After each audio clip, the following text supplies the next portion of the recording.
Prices have finally hit their ceiling. Or have they? Today we're covering what to expect in the Metro Atlanta real estate market in 2024. My name is Kelly Allen. I've been helping people buy and sell all around Metro Atlanta for the last 25 years. So whether you are planning a move in 3 months or 3 years, reach out to me today, sending me a DM, shooting me a text or an email, or there is a Calendly link actually below in the comments that you can schedule a quick 15-minute strategy session. So don't miss that. Let's talk about what to expect this year in Metro Atlanta real estate. All right, so what can you expect in terms of inventory in Metro Atlanta this year? Well, you can expect inventory to increase a little bit. We're already up 11% year over year, but it's not going to be that much. And it definitely will not be enough to satisfy the amount of demand that we have in the market right now. So you're going to see more homes come on the market. This is great news for buyers because the inventory has been anemic for the last couple of years. So buyers, enjoy knowing that you're going to have a little bit more inventory, and sellers know that you're probably going to have a little bit more competition this year than you did last year. However, there will not be so much inventory hitting the market that it will cause downward pressure or even a flat line on prices. That's not going to happen because any extra inventory that comes on the market will be immediately absorbed by the demand that we have already. Number 2, pricing. You can expect prices to increase in 2024. I know that you might be tired of hearing me talk about prices in Metro Atlanta, but I want to continue talking about this because I talk to people almost every day that have put their search on hold because they're waiting for prices to come down. That is not going to be the opportunity in this market. I see no relief for the inventory issue that we have in Metro Atlanta. And listen, Metro Atlanta is not alone. Many large cities have the same inventory issues that we have. There are opportunities out there. You just have to get in the market early enough and be flexible enough to find them and be working with a realtor who has a strategy to find properties that are both on the market and not yet on the market. So I believe that the median list price in Metro Atlanta is going to, again, go up by at least 5%. I believe that there are going to be a handful of areas that are going to lead the sales price growth, and that's going to be Cumming, Suwanee, Alpharetta, Milton, Johns Creek, and East Cobb. We are going to see prices rise in those areas faster than some of the other areas in Metro Atlanta. And it also wouldn't surprise me if we see the same thing happening in Canton, Holly Springs, and Woodstock as well. The number of homes selling, you can expect that sales are going to go up this year. I think that they're going to go up 25% over last year. So people who put their move on hold because of rates are getting antsy, okay? They're ready to make a move. 6%-ish is starting to feel normal, and whatever painful situation they've been living in for the last year or more, they're tired of it. They're ready to make the move, and they probably won't even wait until rates go down this year. So even if rates don't go down, we will still see more sales this year because of the pent-up demand from last year. But when rates do go down, I believe sales are really going to pick up, and I think that that first rate drop is going to happen around May, which leads me to my next point is that you can expect rates to go down in 2024. However, not a lot. I think we're probably going to not see our first meaningful rate decrease until May. And then I think that we'll probably see a couple more after that. I personally don't think that we're going to see rates get below 6% this year. So if you're a buyer out there and you are expecting rates to get down to 3 or 4%, we may not see those again in our lifetime. So really be thinking about, okay, why am I waiting? Am I waiting for, what is the interest rate or the monthly payment I'm waiting on?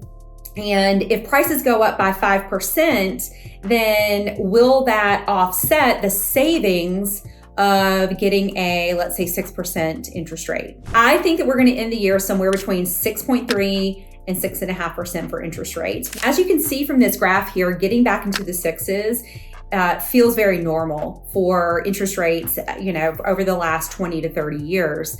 Now, you can also see here that when rates go down to 2 and 3%, that signals that something bad or scary is happening in our economy. Okay, so we don't really want to see rates go back down to 2 or 3% because that could signal another pandemic or a major financial catastrophe happening. I think we need to get really comfortable with interest rates in the 6s. And if they happen to dip into the 5s in 2025, great. Just know that what's most important if you're purchasing a home in Metro Atlanta in 2024, it's locking in that price as soon as you can, because again, the same house is going to be worth more next year than it is right now. A recent Zillow report predicted that Atlanta is going to be the 6th hottest real estate market in the US and the #1 hottest real estate market in the South. Why is that? So first, let's start with, how does Zillow define a hot real estate market? A hot market to Zillow is defined by strong demand, steady home values going up, a growing number of homeowners coming into the state, and job growth. And in fact, what's really cool is Atlanta jumped up 3 spots from last year, and that's for a few special reasons. Number one, we are a fast-paced real estate market. We have more demand than there is supply, and it has frankly been that case in many price points in Metro Atlanta for the last 5 to 10 years, some places even going back to 2012. I know when I first moved into the East Cobb area from the city of Atlanta, that was 2009. There were competing offers on the home that we made an offer on in 2009. In 2012, in most of Metro Atlanta, we finally started seeing a shift from a buyer's market to a seller's market, and we really haven't changed that much since then until COVID hit. When COVID hit, all of a sudden demand skyrocketed and there was no way that inventory could keep up with it.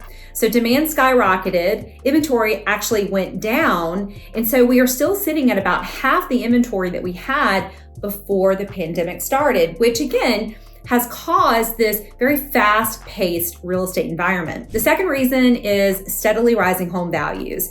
Now, typically in the Metro Atlanta market, we would pre-pandemic increase in home value about 3 to 4% per year. Then during the pandemic years, we were looking at double-digit increases. We finally now settled down into about a 5.5% year-over-year increase, which is really strong and actually quite sustainable given the low inventory. So that's another reason why Atlanta is so hot. So job and population growth are on the rise too. I mean, if you think about it, Atlanta is home to some of the most loved and most respected companies in the world. We have Coca-Cola, Delta, Cox Communications, Home Depot, and so many others call Atlanta home. So because of that, we have an abundance of jobs, which makes us a very hot market. Also, population growth. Over 66,000 people moved into the Metro Atlanta area from April of 2022 to April of 2023. That's a lot of people. And that does not look like it's going to be slowing down, even though some people in Atlanta will say, okay, we're full, don't come. We've got enough people. We don't have enough people. Come on. To give you more context about the real estate market in Atlanta, so many buyers and sellers put their move on hold when interest rates really started shooting up around July of 2022. And they did that with the logic of, hey, we're going to wait till rates come down and so that we can save some money. Why would we buy now when everything's so expensive? We had inflation, again, the interest rates, prices were still kind of creeping up. I think a lot of people were kind of waiting for prices to come down or rates to come down. Well, neither of those have happened. So that decision to wait for rates to come down has cost home buyers thousands upon thousands of dollars, far more than the difference in their monthly payment that they would be paying if they would have locked in the interest rate, even at its peak at almost 8%. Okay, so here's a summary. Prices are going to keep going up, probably about 5 to 6% year over year, but you're going to have more homes to choose from. Again, I predict the first rate cut's going to be in May. We'll see a couple more after that.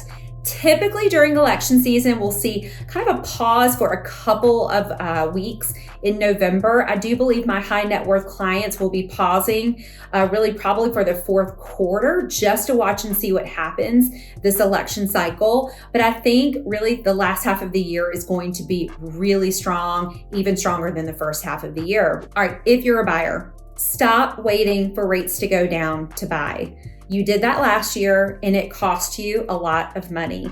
Locking in today's price does not mean that you are losing in this market. It means that you're winning and that you're smart. You can always go back to refinancing when it makes sense, but you can never refinance the price. The price is what it is and they're not going down. Work with a realtor who has a plan to find you both properties that are on the market and the ones that aren't even listed yet. Every single week, we are combing through neighborhoods, calling to find people who are thinking of selling, who might let our buyers in early. And that's what you need to really win in a market that favors sellers. All right, so if you're a seller, the biggest tip I can give you is to watch your price.